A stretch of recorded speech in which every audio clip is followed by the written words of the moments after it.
I consider this fire a generational trauma. My name is Stephanie Shoro, and I am a writer based in Boston, and I've written a number of books, including a book on the Coconut Grove nightclub fire of 1942. 490 people died in that fire. Hundreds were injured.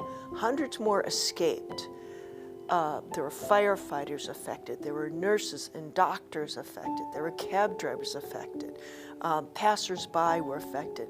There's a couple of reasons why Coconut Grove has just maintained interest. One is that there's still mysteries about the fire. We really still don't know exactly what caused it, although we're pretty sure it was caused by a busboys match.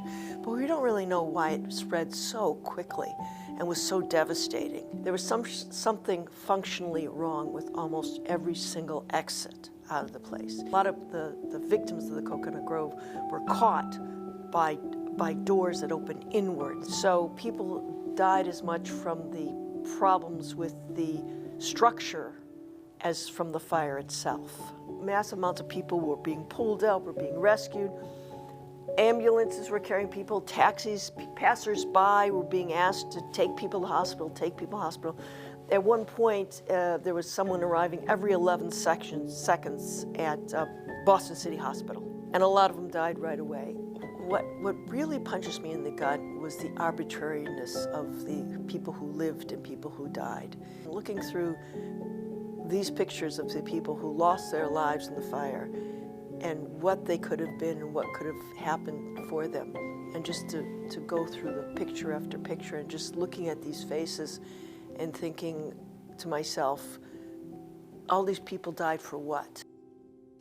It's not as if we didn't know things were dangerous. In other words, locking a door from the inside out, that was dangerous. But it was after the Coconut Grove that the municipalities and communities had the political will to enforce these codes. I'll go and give a talk about this fire, and people will come up with stories about the fire. Most people have a variation of this story, which is, Coconut Grove, you know, my grandfather was going to go to that club that night, and at the last minute they decided they were going to go to a movie. And if they'd gone to the club, I wouldn't be here.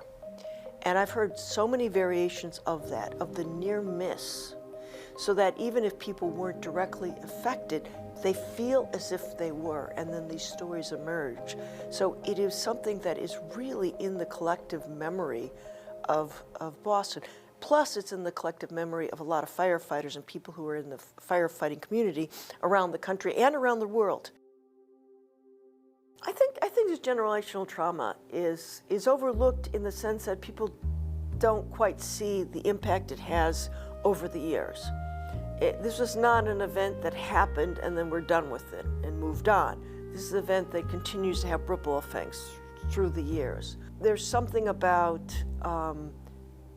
the idea of people out for a good time, just to escape the war, escape the cold, and then caught in this maelstrom of death and destruction. I think that resonates today.